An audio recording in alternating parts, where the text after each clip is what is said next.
If your recording is bad, your mix is gonna be bad. But even with a good recording, raw vocals won't sit right. The secret is the edits that you do before mixing that transforms your track completely. Because if you skip these steps, no plugin chain can fix it.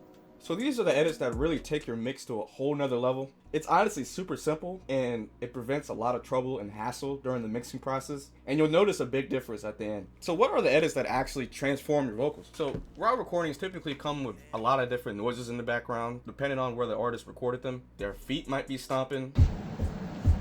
Okay. Yeah. The AC might be running. So if I were to start mixing this right now, this is how it would sound. Okay, I'm moving the rhythm, I ride in the pocket. I'm chasing the vision, I'm stacking in privates. Okay. So I'm gonna start with the most simple thing first, cutting out the silence in between. And I'll show you how that makes a big difference already. Okay, I'm moving the rhythm, I ride in the pocket. I'm chasing the vision, I'm stacking in privates. Okay. So even with the AC still in the background, it already makes such a big difference to the quality and clarity of this vocal. I just made literally 2 cuts and that's it. But even with the noise gone, vocals can still sound choppy. I use fades on every single one of my vocal tracks, at the beginning and the end, to eliminate any unnecessary pops or any small breaths in between takes. It's just an extra step to the polishing that really makes a difference as well. Okay. Okay. When it gets cut up like this, it may create some clicks, some pops. So adding this fade keeps everything natural. As a bonus, there's a shortcut in Pro Tools that lets you do this automatically. Just highlight your vocal, Control F. You can change the length of the fade in and the length of the fade out. So I just keep everything at 10 milliseconds. You may think the vocals are ready now. You got everything cleaned up. You're ready to start EQing and compressing. Now we're human beings, and when we talk, we might talk really loud or we might talk really quiet. And when an artist is rapping, you're going to naturally say some words louder than other words. Y'all may be like, but isn't that the point of compression? But why not take some of the pressure off of your compression? So as you can see in this particular take right here, there are some words that are clearly louder than the others. I'm chasing the vision, I'm stacking in privates. So profits is really loud and it also distorted a little bit. So I'm gonna make a simple little adjustment here. I'm going to turn down this word just a little bit. Now let's give it a listen. I'm chasing the vision, I'm stacking in privates. I'm chasing the vision, I'm stacking in privates.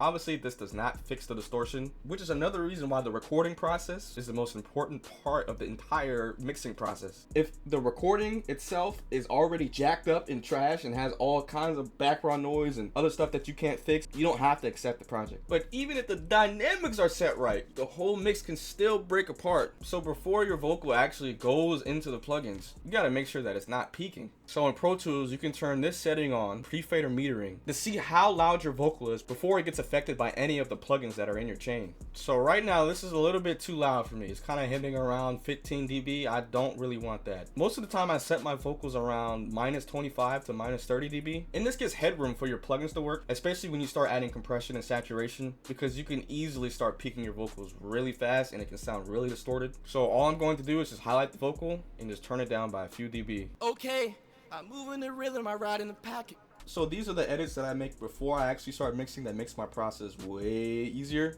It prevents my compressors from working too hard later into the mix, removes the clicks and pops. And even before this, you gotta make sure your recording is right, bro. Please.